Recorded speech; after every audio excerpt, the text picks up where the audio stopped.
नमस्कार दोस्तों, आज मैं आपके सामने फिर अलंकार पर चर्चा करने के लिए प्रस्तुत हुआ हूँ। मैं गोगन राम, व्याख्याता हिंदी।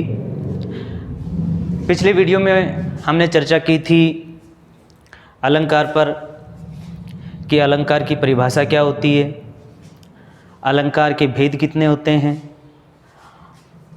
और उनमें अपन ने कक्षा 12 के पाठ्यक्रमानुसार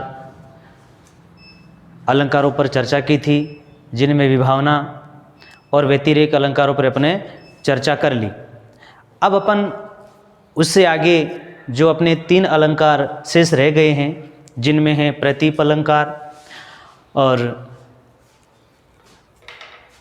अन्योक्ति अलंकार तथा समासोक्ति अलंकार, आज अपन इन तीनों पर चर्चा करेंगे। तो सबसे पहले लेते हैं अपन अन्योक्ति अलंकार।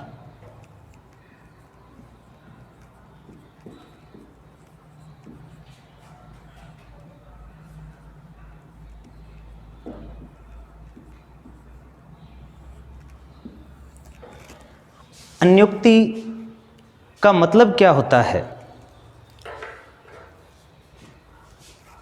जब तक अपन अन्योक्ति को नहीं समझेंगे कि अन्योक्ति शब्द का अर्थ क्या है, तब तक अपने को अन्योक्ति अलंकार पूरी तरह से समझ नहीं आएगा।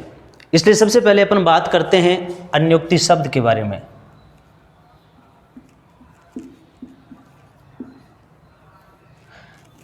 अन्योक्ति शब्द जो है वो 2 शब्दों से मिलकर बना है। इसमें जो पहला शब्द है वो है अन्य, और दूसरा जो शब्द है इसमें वो है उक्ति, यानी अन्य धन उक्ति। यहां अन्य का अर्थ होता है कोई तीसरा,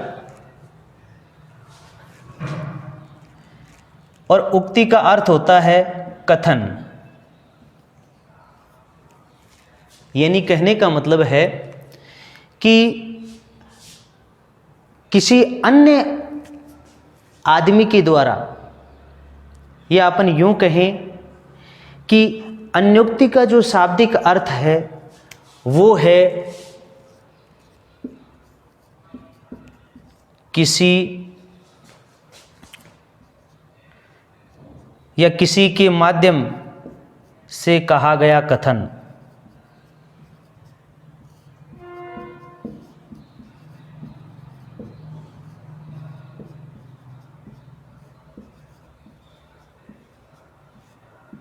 किसी के माध्यम से कहा गया कथन, यानी अन्योक्ति का शाब्दिक अर्थ क्या हो जाता है? किसी के माध्यम से कहा गया कथन। और अन्योक्ति शब्द बना कैसे है? अन्य धन उक्ति, और उक्ति का मतलब होता है यहाँ पर कथन।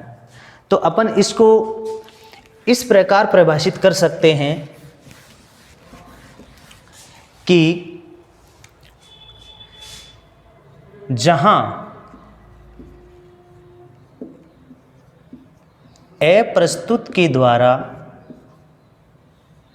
जहां अप्रस्तुत का वर्णन करके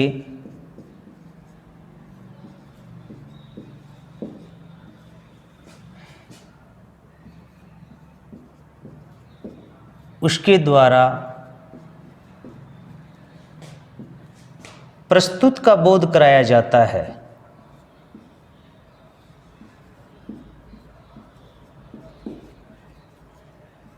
प्रस्तुत का बोध कराया जाता है।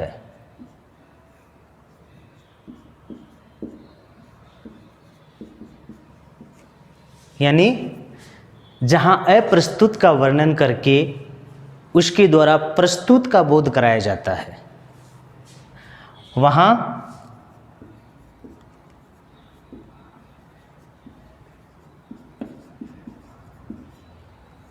अन्योक्ति अलंकार माना जाता है।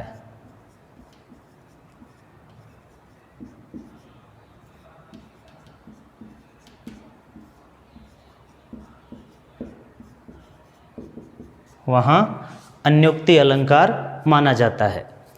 तो समझने वाली बात यह है कि अप्रस्तुत और प्रस्तुत, अपने अन्योक्ति शब्द देखा, अन्य धन उक्ति, यानी किसी के माध्यम से कहा गया कथन। तो अपन ये कह सकते हैं कि जब किसी पद में किसी पदार्थ को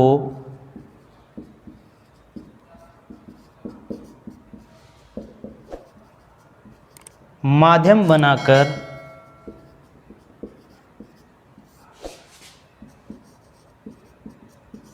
किसी अन्य व्यक्ति तक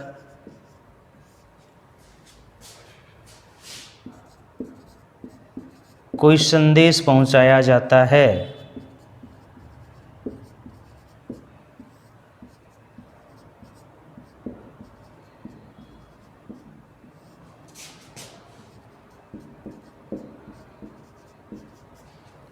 यानी सीधी भाषा में अगर अपन बात करें, सीधी भाषा में हम बात करें तो ये कह सकते हैं कि जब किसी पद में किसी पदार्थ को माध्यम बनाकर किसी अन्य व्यक्ति तक कोई संदेश पहुंचाया जाता है तो वहाँ अन्योक्ति अलंकार माना जाता है।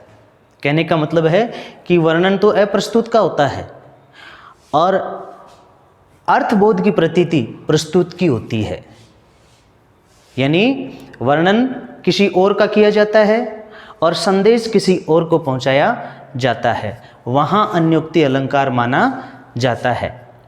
जैसे अपन इसका एक एग्जाम्पल देखते हैं।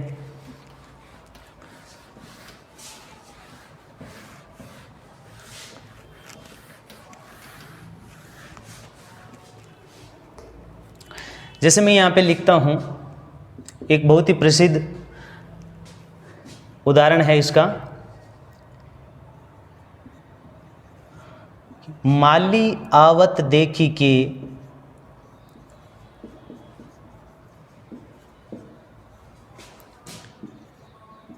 कलियन करी पुकारी,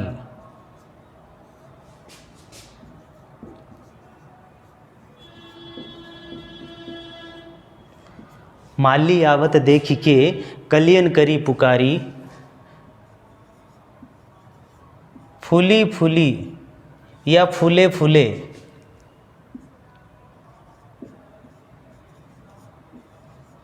चुनी लिए,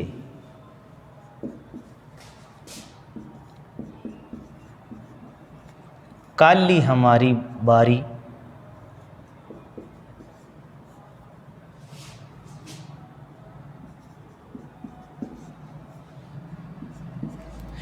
तो इस पद में देखिए कि माली आवत देखी के कलियन करी पुकारी, फूले फूले चुनी लिए काली हमारी बारी। यहाँ माली, कलियां और फूल ये तीनों अप्रस्तुत हैं,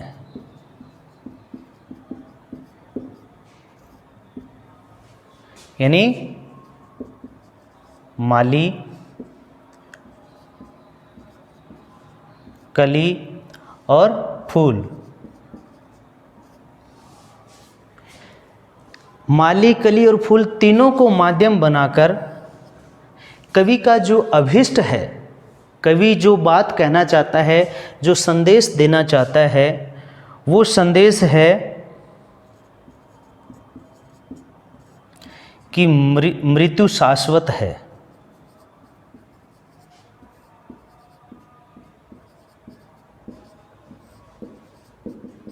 मृत्यु शाश्वत है, यानी कवि के कहने का जो अभिष्ट है वो ये है कि मृत्यु शाश्वत है। लेकिन अब ये बात सीधे तौर पर नहीं कही गई है, ये बात अप्रस्तुत के माध्यम से माली, कली और फूल को माध्यम बनाकर कही गई है।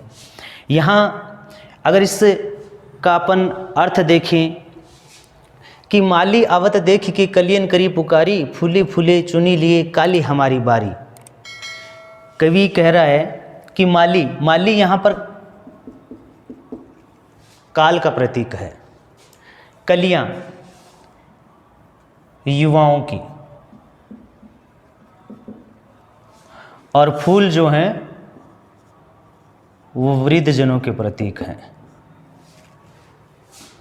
तो यहाँ पर कवि ने बताया है कि युवा जो हैं वो काल को देखकर सोचते हैं, कि काल को देखकर युवा सोचते हैं, पुकार करते हैं कि वृद्धजनों को ले जाया जा रहा है और इनके बाद अपनी भी बारी आएगी।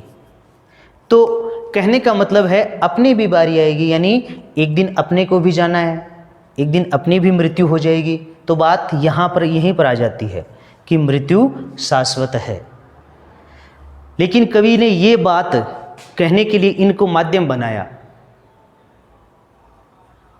क्योंकि प्रस्तुत तो ये है कि मृत्यु शाश्वत है, और अप्रस्तुत यानी अप्रस्तुत के द्वारा इस अर्थ का बोध कराया।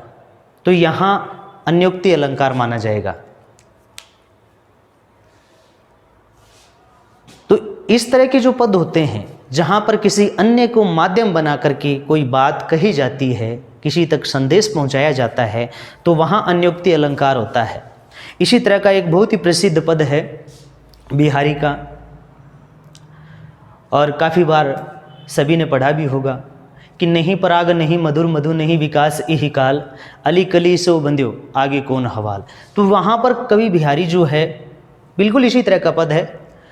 तो वहाँ पर कवि बिहारी जो है वो यही कहना चाहता है वहाँ कि राजा जयसिंह आप अपने राजकाज पर ध्यान दीजिए। और ये बात जयसिंह को समझाने के लिए उन्होंने भ्रमर को माध्यम बनाया। तो वहाँ पर भी अन्योक्ति अलंकार है। इसके बाद अगला जो अलंकार है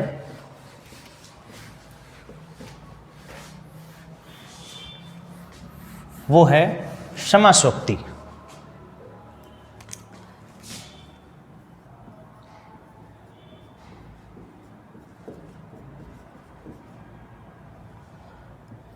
समासोक्ति अलंकार, ये अलंकार जो है काफ़ी बार पूछा भी जाता है, और इसमें बच्चों को समस्या भी आती है कक्षा 12 की। तो सबसे पहले अपन इस शब्द पे ध्यान देते हैं कि समासोक्ति शब्द का मतलब क्या है, ये बना कैसे है। तो इस शब्द को अपन देखेंगे तो इसमें भी दो शब्द हैं, ये भी दो शब्दों से मिलकर बना है। जो पहला शब्द है वो है समास, और दूसरा जो है वो है उक्ति। यानी समास का मतलब संक्षिप्त और उक्ति का मतलब कथन। हमने अन्योक्ति में भी देखा, उक्ति शब्द वहाँ भी था और उक्ति शब्द यहाँ भी है।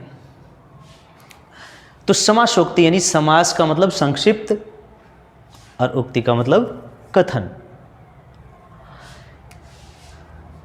तो सीधे तौर पे ये स्पष्ट है कि किसी संक्षिप्त कथन के द्वारा कोई बात कही जाएगी और उस बात से प्रस्तुत और अप्रस्तुत दोनों का अर्थ एक साथ प्रकट होगा, एक साथ दोनों के अर्थ का बोध होगा। जैसे अपन देखें इसकी परिभाषा, तो परिभाषा में अपन बता सकते हैं कि जहाँ किसी संक्षिप्त उक्ति के द्वारा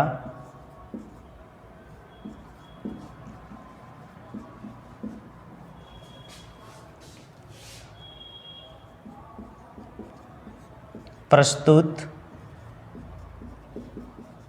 और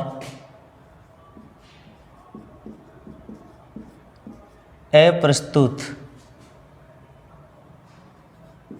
का अर्थ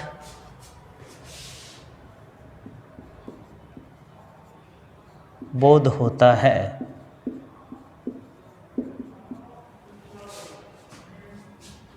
यानी कुछ ऐसे विशेषणों का प्रयोग किया जाता है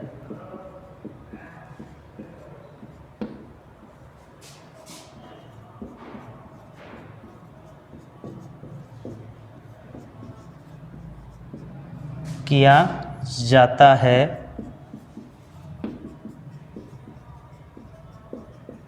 जिनसे प्रस्तुत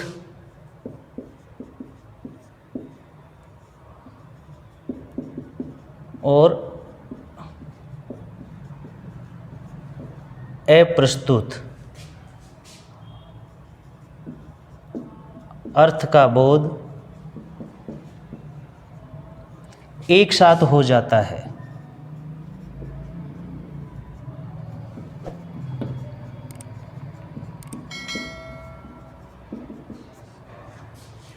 तो वहाँ समासोक्ति अलंकार माना जाता है। यानी किसी संक्षिप्त उक्ति के द्वारा और प्रस्तुत और अप्रस्तुत अर्थ का बोध होता है। यानी दोनों के लिए, प्रस्तुत और अप्रस्तुत दोनों के लिए कुछ ऐसे विशेषण, ऐसे यानी समान विशेषण, दोनों के लिए, प्रस्तुत और अप्रस्तुत दोनों के लिए समान विशेषणों का प्रयोग किया जाता है और उन समान विशेषणों के द्वारा दोनों का एक साथ अर्थ व्यक्त होता है। प्रस्तुत और अप्रस्तुत का एक साथ अर्थबोध हो जाता है, तो वहाँ समासोक्ति अलंकार माना जाता है। जैसे यहाँ एक उदाहरण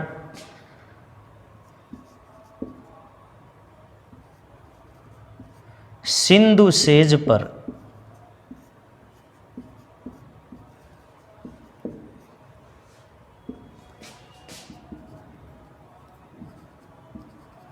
धरा वधू अब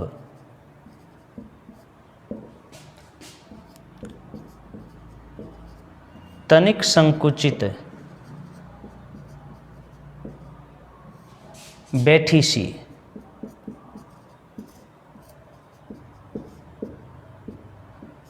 तनिक संकुचित बैठी सी।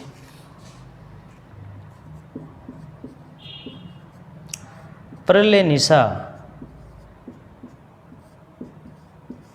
की हलचल स्मृति में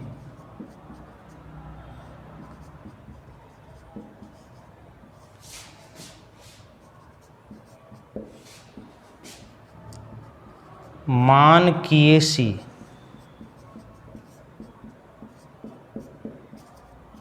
ऐंठी सी। यानी सिंधु सेज पर धरा वधू अब तनिक संकुचित बैठी सी, प्रलय निशा की हलचल स्मृति में मान किए सी ऐंठी सी।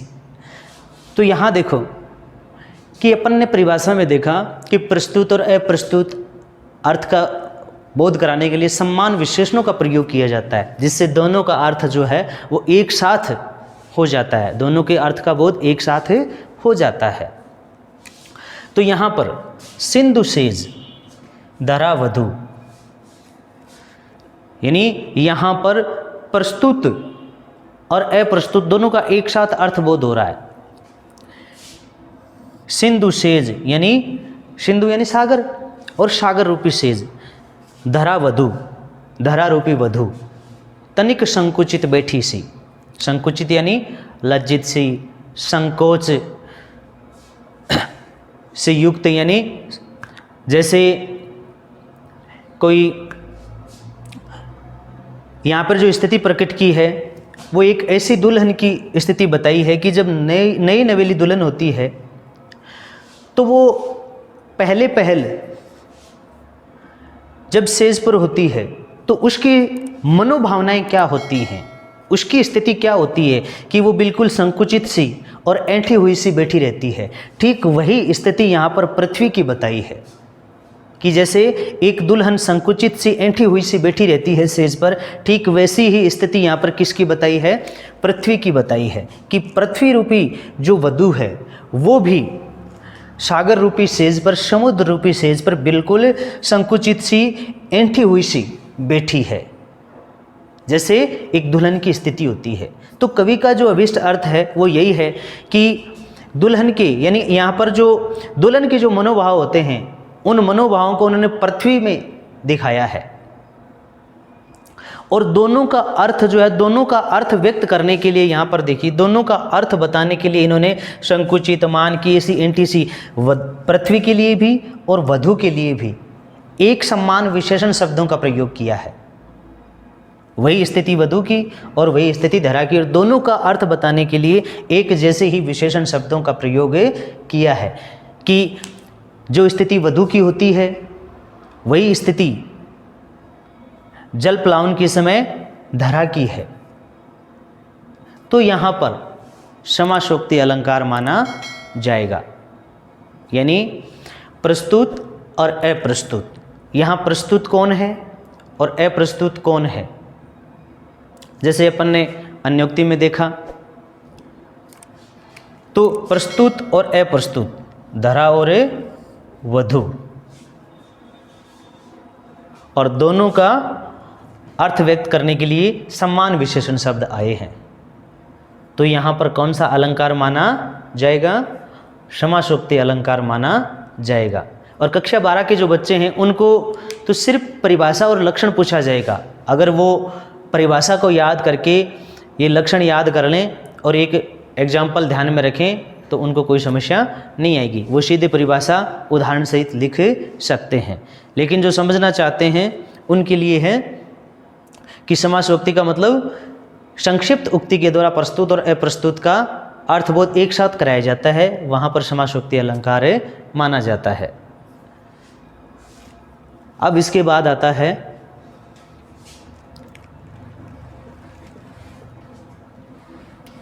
प्रतीप अलंकार।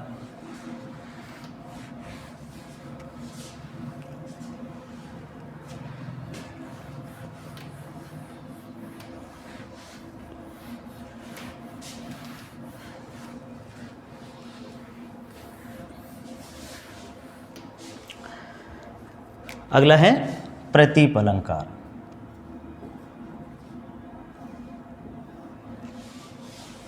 प्रतीप अलंकार में क्या होता है? प्रतीप अलंकार का जो शाब्दिक अर्थ है वो होता है उल्टा, यानी विपरीत। प्रतीप अलंकार का शाब्दिक अर्थ क्या होता है? उल्टा, यानी विपरीत। और यह अलंकार किसका विपरीत है? उपमा का। किसका उल्टा है? उपमा अलंकार का। उपमा अलंकार का उल्टा कैसे है कि देखो, उपमा में उपमेय और उपमान होते हैं। वहाँ उपमेय को उपमान के समान बताया जाता है, उपमा में उपमेय को उपमान के समान बताया जाता है। लेकिन प्रतीप में क्या होता है? बिल्कुल इसका उल्टा हो जाता है। यहाँ उपमान को उपमेय के समान बता दिया जाता है, यानी उसका उल्टा कर दिया जाता है, यानी उपमान को उपमेय और उपमेय को उपमान मान लिया जाता है। तो वहाँ पर कौन सा अलंकार है? प्रतीप अलंकार माना जाता है। जैसे अपन परिभाषा की बात करें तो प्रतीप का शाब्दिक अर्थ होता है उल्टा,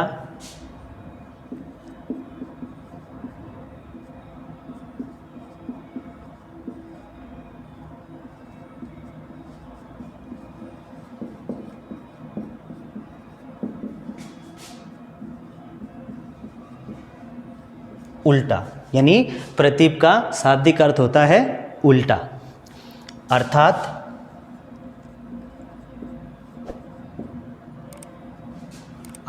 यानी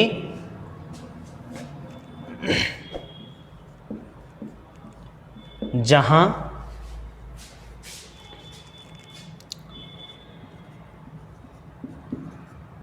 उपमान को उपमेय व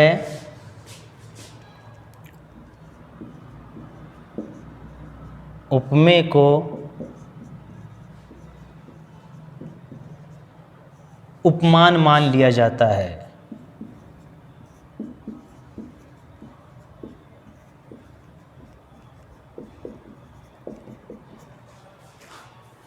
यानी प्रतीप का शाब्दिक अर्थ होता है उल्टा, अर्थात जहां उपमान को उपमेय और उपमेय को उपमान मान लिया जाता है, वहां पर कौन सा अलंकार होता है? प्रतीप अलंकार होता है। जैसे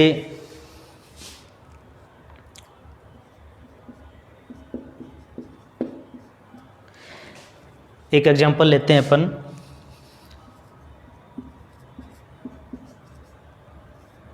बहुरी विचार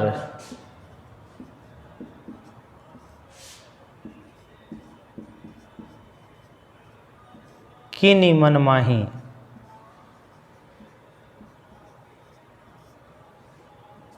बहुरी विचार किनी मन माही,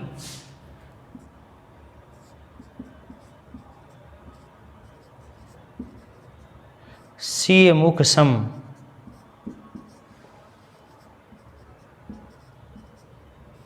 हिमकर नाही।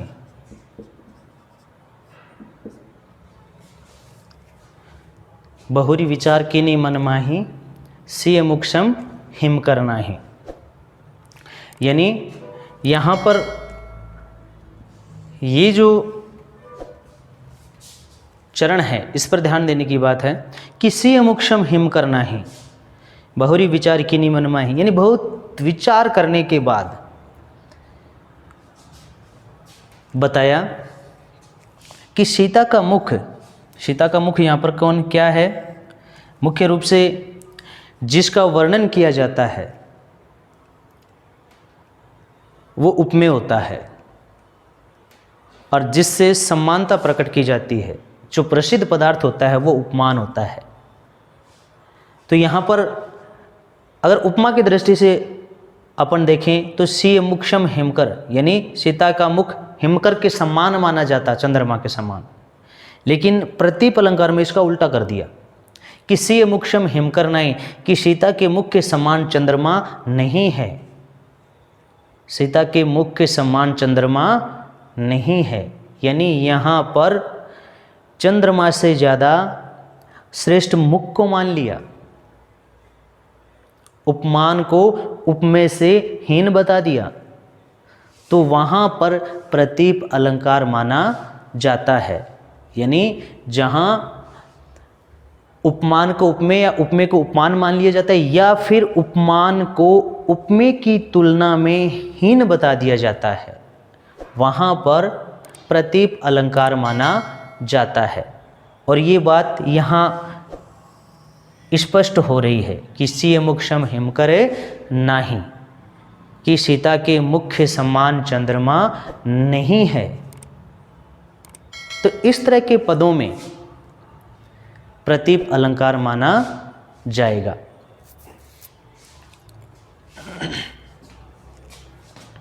जैसे एक और है, सिय मुख समता,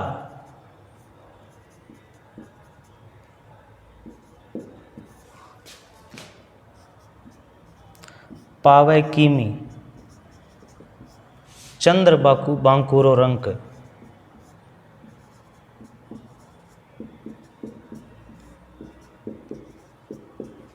सिय मुख समता पावै कीमी, चंद्र बांकुरो रंक। यानी सीता के मुख के समान चंद्रमा, या सीता के मुख की समानता चंद्रमा नहीं कर सकता। तो यहाँ पर भी कौन सा अलंकार माना जाएगा? प्रतीप अलंकार माना जाएगा। तो ये अपना अलंकार का विषय हो गया कि कक्षा 12 में हिंदी साहित्य में जो अलंकार का चैप्टर था, जहाँ 5 अलंकार थे, संशोधित पाठ्यक्रम अनुसार, तो उनको अपन ने यहाँ पर पढ़ा। और अगला जो अपना विषय होगा उस पर अपन अगले वीडियो में चर्चा करेंगे। सभी का बहुत बहुत धन्यवाद, और आप इस वीडियो को ज़्यादा से ज़्यादा सब्सक्राइब करें और ज़्यादा से ज़्यादा शेयर करें, ताकि ज़्यादा से ज़्यादा बच्चों के पास ये पहुंच सके। धन्यवाद।